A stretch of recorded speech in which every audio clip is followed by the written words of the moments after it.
Je vous remercie, Monsieur le Président, Messieurs les ministres, chers collègues, Mesdames, Messieurs les hauts fonctionnaires, Mesdames, Messieurs honorables députés,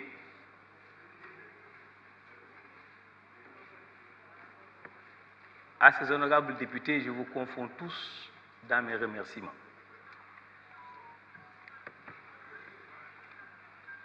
Je ne peux pas commencer sans une voix un peu étreinte, pour la bonne et simple raison que pendant 5 ans durant, j'ai partagé avec beaucoup d'entre vous cette auguste assemblée, qui est un haut lieu d'apprentissage de la vie.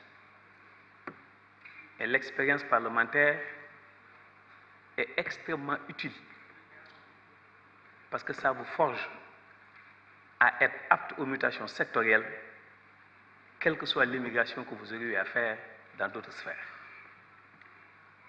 Donc je remercie le président Macky Sall qui a eu l'amabilité de m'offrir l'occasion d'avoir été député dans le cadre du Benno Bokk Yakaar, mais aussi aujourd'hui ministre de la République. Honorables députés, j'ai été particulièrement sensible aux 30 secondes que les femmes du groupe parlementaire Benno Bokk Yakaar ont eu à observer.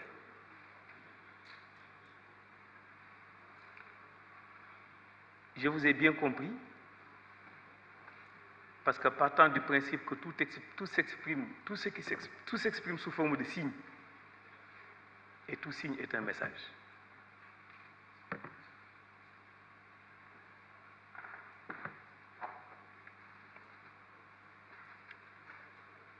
Je m'associe totalement à votre démarche.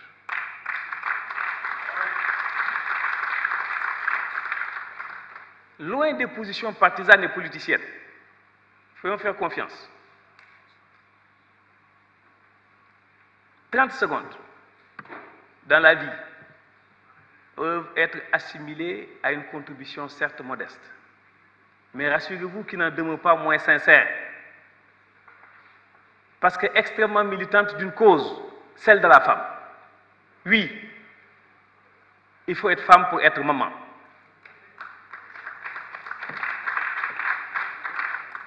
Maman, c'est le premier mot que balbutie un enfant. Mais maman, c'est le dernier mot que murmure les lèvres d'un mourant. Respectons maman, respectons nos femmes.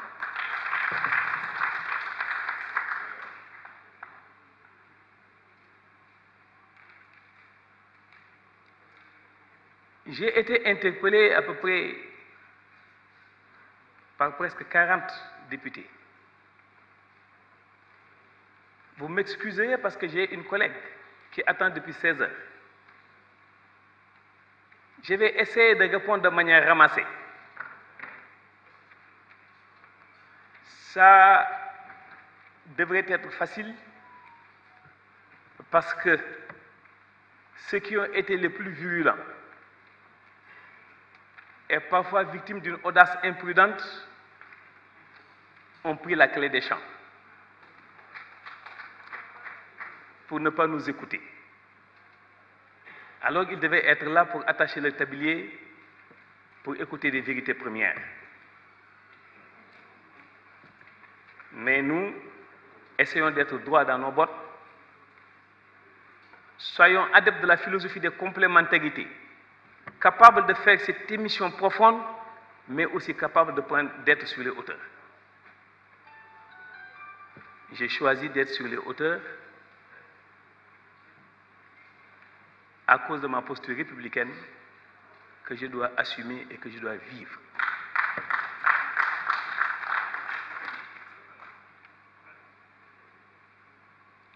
Beaucoup de thèmes ont été développés ici.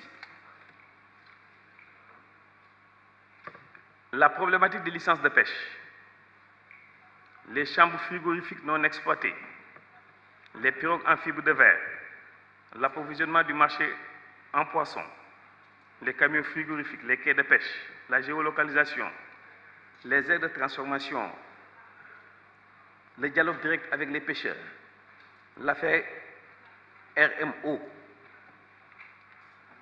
les TIFA dans le département de Dagana, la SNCDS, SCASA, le marché central aux poissons, le cas de Lumpoul, la vente des produits halieutiques par les Chinois en France, etc., etc. J'avais dit en commission, et malheureusement Guy n'était pas là-bas, et quand il a eu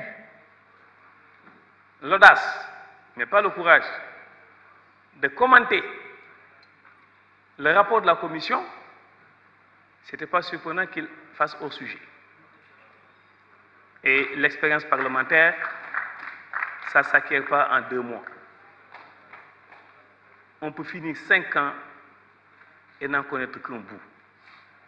C'est la raison pour laquelle, par rapport à la problématique des licences de pêche, j'avais dit, si vous n'avez pas tous les éléments d'appréciation, ne jugez pas. Si vous en connaissez un bout, abstenez-vous. Et si vous n'en savez rien, allez-y demander aux gens du savoir.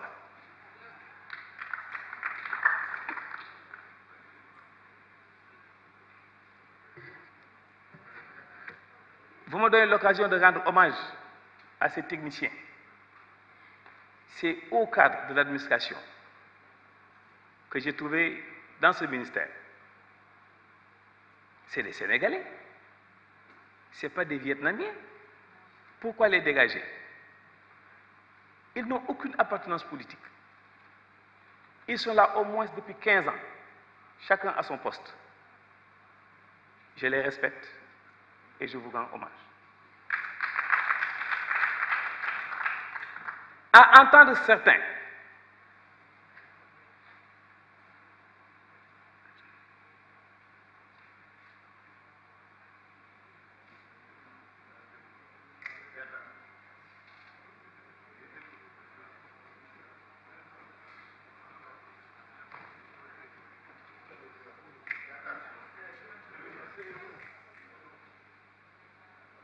mes chers collègues, je vous remercie. À entendre certains,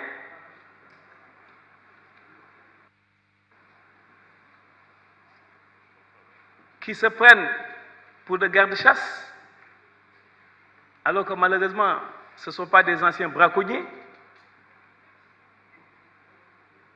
ils pensent que le ministre s'enferme dans son bureau et attribue des licences de pêche à l'emporte-pièce. Non. Vous avez ici la composition de la commission d'attribution des licences de pêche. Dans cette commission, il y a qui? Le représentant de la présidence de la République, le représentant de la primature, le conseiller juridique du ministre chargé de la pêche, le directeur de la protection et de la surveillance des pêches, le directeur des industries de transformation des pêches, le directeur général de l'Agence nationale des affaires maritimes, le coordinateur de la cellule études et planification, un représentant du ministère chargé des forces armées, un représentant du ministère chargé des Finances, un représentant du Centre de recherche océanographique de Thiaroye, 2 représentants des armateurs et industriels de la pêche maritime et un représentant de la pêche artisanale. Vous pensez que cette cohorte peut être corrompue? Ou bien ce sont des manchots? Ou bien beaucoup plus patriotes qu'eux?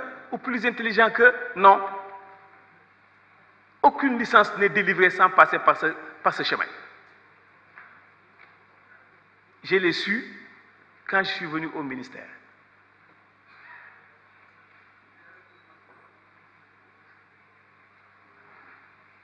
Nous avons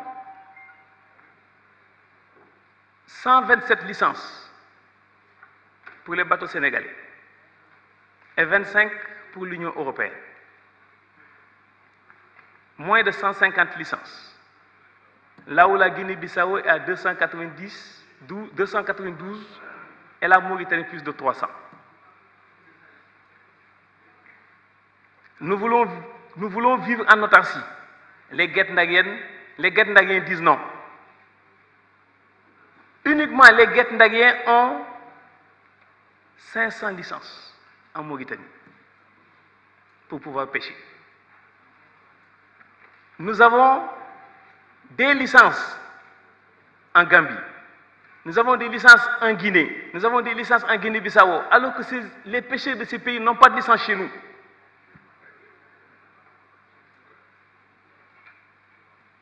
En commission, on m'a demandé la transparence. Mais il faut que les députés puissent savoir que l'information est quérable. Le député est doté de véhicules ou d'indemnités de véhicules. Il a son salaire. Il représente les intérêts du peuple. Le peuple est intéressé par quelque chose. Aujourd'hui, la chanson était la même. Aucun député, aussi bien de l'opposition que du pouvoir, n'est venu me rendre visite pour me dire que je veux savoir la quintessence de ces accords.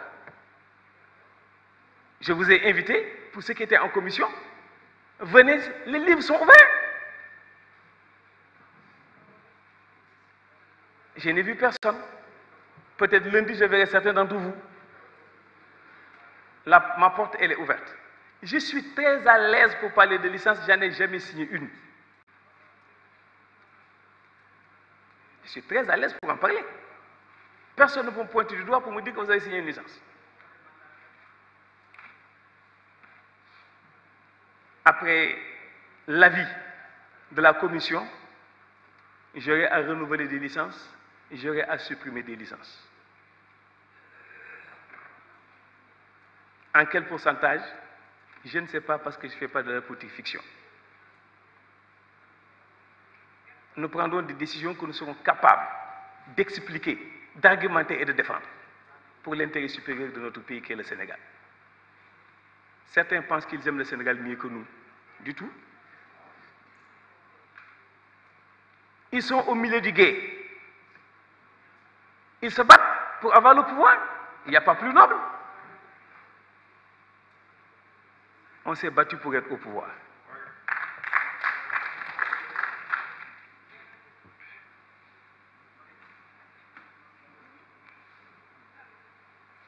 Il y a un député qui m'a dit qu'il fallait, dans l'intitulé du ministère, qu'on parle de pêche continentale. Je pense qu'il faudrait qu'on retourne un peu en arrière pour parler de grammaire. Parce que l'intitulé, c'est le ministère des pêches. Des est un article indéfini, surtout quand c'est placé devant un nom.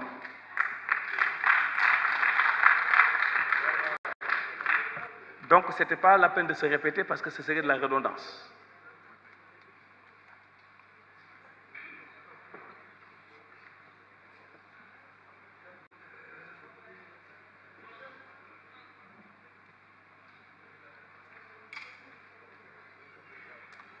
Pour clore ce chapitre des licences de pêche, si nous prenons 150 licences divisé par 212 000 km², on aurait 0,00070 navires par km². Ça veut dire une bouée par km². Il y en a qui sont influencés par le discours de Greenpeace.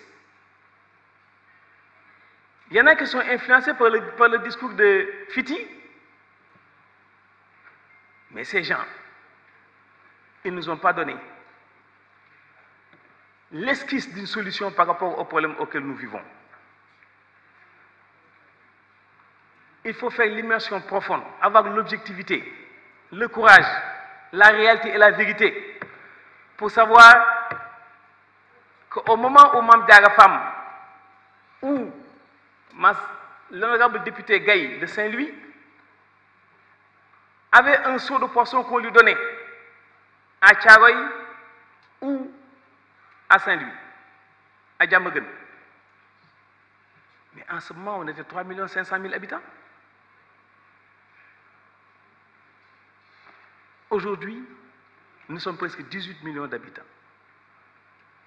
Dans la sous-région, seul le Sénégalais consomme 29 kilos de poisson par an. Vous pensez que la ressource peut être la même? Non. Nous avons 25 000 pirogues immatriculées qui pêchent au niveau de 6 000 miles. S'il y en avait 400 qui pêchaient, amna olof bu naan bu fukki géej tëmbee fukki gaal bu ñu tëmbee sumbu jun dem nappi jën bu nekk gaal ga la jàpp da nga ci moom doo nga tëmboon. 25 000 pirogues immatriculées, 6 000 miles. Vous pensez que chacun peut prendre une tonne? Non. Tout ce que je dis, c'est scientifique. La politique est de côté, parce que nous parlons au peuple et à la nation. Il nous faut réfléchir par rapport à des solutions. Et si même c'est par hasard, ce qui n'est pas le cas, l'intitulé du nouveau ministère de l'Agriculture, de l'équipement rural et de la souveraineté alimentaire, c'est la nouvelle trouvaille du président Macky Sall. Souveraineté alimentaire, qui fait une globalisation de l'ensemble du secteur primaire, élevage, pêche, agriculture. Parce que, chers amis, 2050, c'est demain. En 2055, il nous faut produire en agriculture, en pêche et en élevage au moins 35 à 40% de plus de ce que nous faisons aujourd'hui.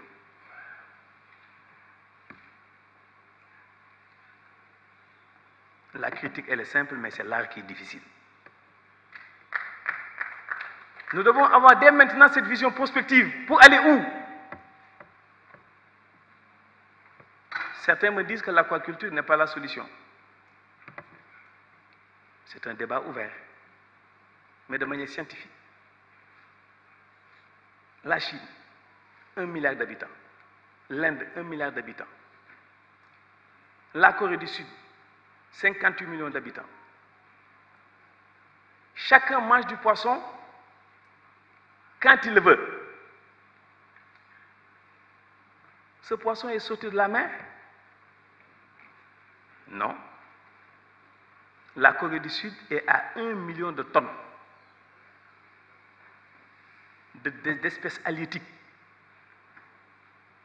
1 million de tonnes par an de production en aquaculture. On nous demande de laisser ce chemin de côté? Non. Deuxièmement, aujourd'hui, avec le changement climatique, bon nombre d'entre vous, vous avez reconnu que le poisson qui suit son cours avec les courants chauds sont plus ou moins à 12 000, 15 000, 17 000 miles. Ce ne sont pas ces pirogues, 25 000 aujourd'hui multipliées par 3, 75 000 pirogues ne régleront pas nos problèmes. Le président Macky Sall nous a demandé de réfléchir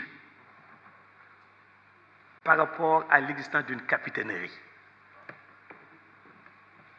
S'il n'y a pas cette capitainerie, nous n'aurons pas ces bateaux équipés même parfois d'hélicoptères avec des radars infrarouges pour détecter le poisson à minuit et le pêcher. Le monde évolue. Il faut qu'on évolue avec ce monde.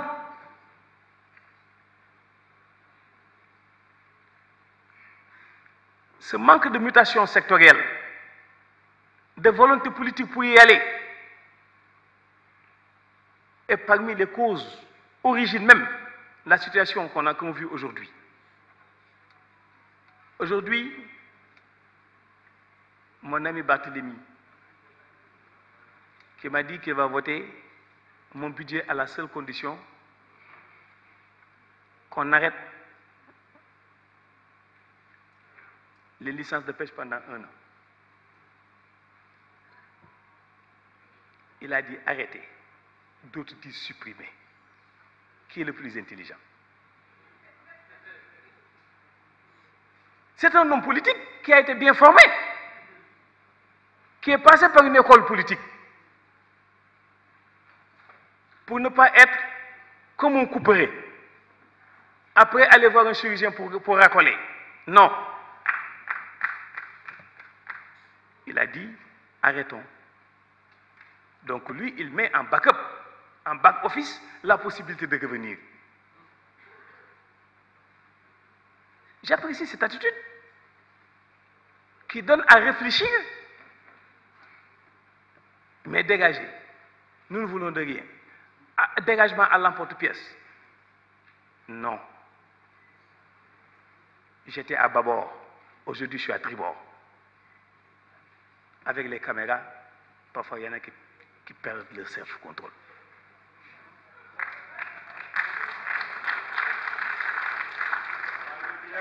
Réfléchissons par rapport à cette batterie de navires que nous devons avoir, comme ces Chinois, ces Américains, ces Indonésiens, ou je ne sais qui encore qu'on accuse aujourd'hui.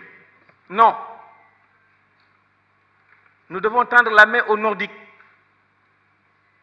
Je sais de quoi je parle. J'ai fait 32 ans de Maersk Line, la première compagnie de navigation maritime. C'est là où j'ai connu ce capitaine d'industrie.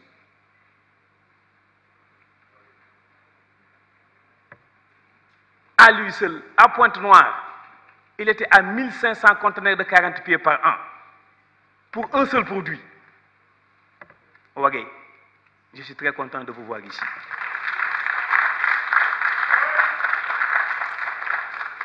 Vous êtes un homme de suffisance, un homme de capacité. Il faut suivre l'exemplarité de sa démarche en tant qu'acteur économique. Et si vous venez en politique, vous ne cherchez rien du tout. Vous êtes venu pour être à la disposition de votre pays.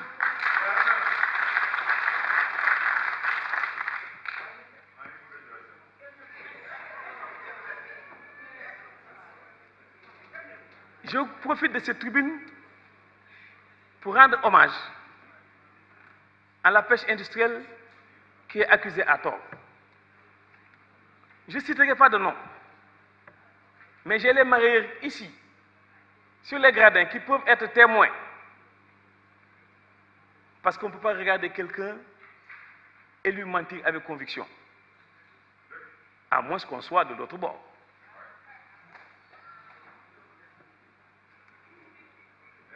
Ces industriels bénéficiant de la possibilité d'entreprise à l'exportation, sur demande du président Macky Sall, ils ont accepté de laisser ici à Dakar 30% de leur capture. Aujourd'hui, en faisant la constellation de l'ensemble de ces accords, nous sommes à 65 000 tonnes qui ne seront plus exportées et qui vont rester au Sénégal. Vous pensez que nous dormons? Non. Nous avons blanchi en 2 mois, bien qu'on ait l'âge de nos artères.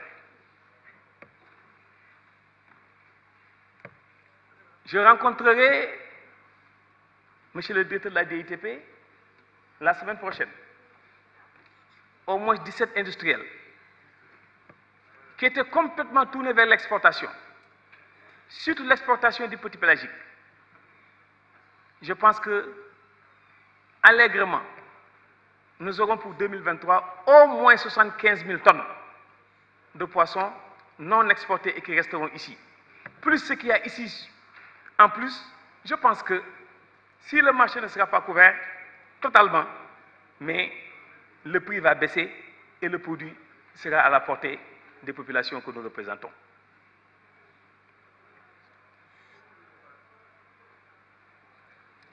Je vois que les turifères des licences de pêche ont perdu le combat. Ils quittent la salle.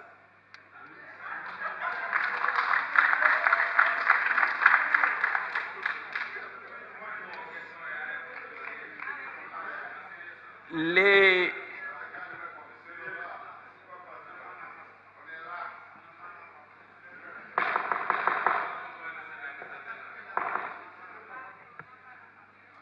Honorable député, merci d'écouter.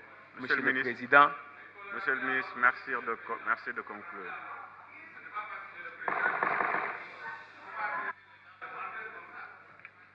Honorable député, honorable député, honorable député, non, non, non, non, non, non. honorable député, S'il vous vous n'avez plaît. pas la parole. L'honorable Monsieur le ministre, Farba, continuez. Monsieur le ministre, nous continuez. avons eu des le débats ministre, sereins jusqu'à continuez. présent. Dans ce que dit Merci de conclure. mon frère et ami Bara, c'est la contestation. On m'a appris que dans toute contestation, il y a une seconde forme de vérité. S'il y a quelque chose qui choquerait, je le retire.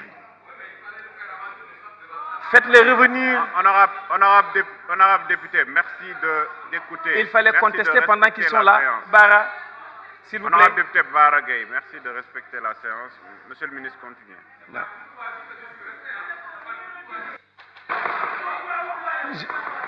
Je sais les rapports que nous avons, Bara. Merci. Alors, en parlant des camions frigorifiques, Passez à la conclusion. j'ai reçu les mareyeurs. Je leur ai parlé. Et je pense que aujourd'hui, nous avons 70 camions frigorifiques. 70 camions frigorifiques que nous devons distribuer à tous les mareyeurs. Il faudrait d'abord qu'il y ait un consensus en interne. Et lorsqu'il y aura un consensus en interne, il viendra vers le ministère et nous passerons à l'action. Mais j'ai été très clair avec eux. Ces camions frigorifiques, ce n'est pas pour les zones côtières. C'est pour les zones frontalières et les zones de l'intérieur qui n'ont pas de débouchés sur la mer et parfois même qui ne voient même pas un cours d'eau, à plus forte raison un fleuve. Ils sont d'accord sur le principe. Pour les quais de pêche, rassurez-vous que la demande est largement supérieure aux possibilités. La demande en quai de pêche est supérieure aux possibilités financières. Donc, Monsieur le ministre des Finances, je pense qu'il faudrait qu'on puisse faire un plan pour pouvoir faire le minimum en 5 ans. Et je pense qu'au bout de 5 ans, bon nombre de zones qui devraient avoir des quais de pêche pourront être desservies. Une députée ou un député a eu à me poser la question par rapport à Kafountine.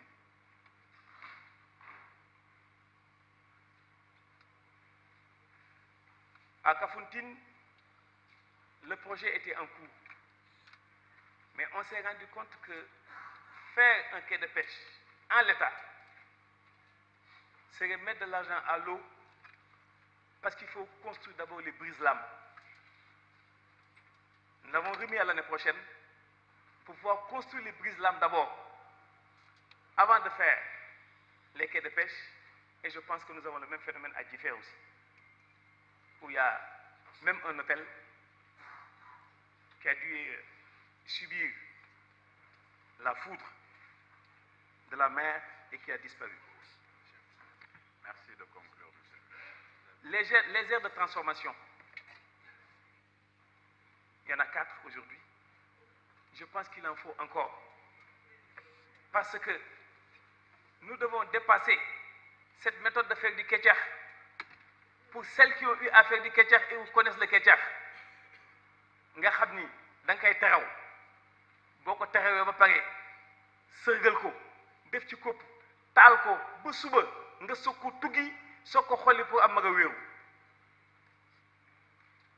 Je pense que Diouf Sarr me comprend dans ce langage parce que moom xàmmee na saaka ak weraw te ñaar yooyu bala boo ko gisee ci biir géej gi di nga gis picc bu ñuy wax piipi ndax moo koy tiim mbaaw la ma dëkk fa la tax man donc kii Ndiaga je pense qu'on se comprend. Je viendrai à Thiaroye qui est plus ou moins un village natal pour moi parce que Mbao ak Thiaroye benn lañu xaw ma ko ci meññ sa morom mais rassurez-vous que pour rassurer les mareyeurs et les pêcheurs qui sont dans les gradins que le secteur sera ce qu'ils voudront que ce secteur soit. Le conseil présidentiel est fixé en fin janvier 2023. Et je pense que les avancées qu'on a eues au niveau du port de Dakar, je ne manquerai pas de le souligner et de féliciter du haut de cette tribune et devant la nation. Et pour le compte des importateurs, Monsieur le Directeur général, je pense que je suis encore à mes souvenirs et à mes habitudes de parlementaire, parce que qui dit un parlementaire conjugue le verbe parlementer. Je vous remercie.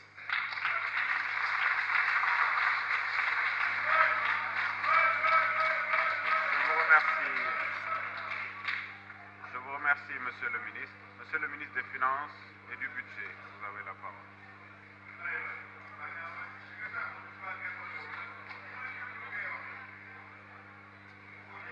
Voilà, merci Monsieur le Président. Monsieur le Président, honorable député, je pense que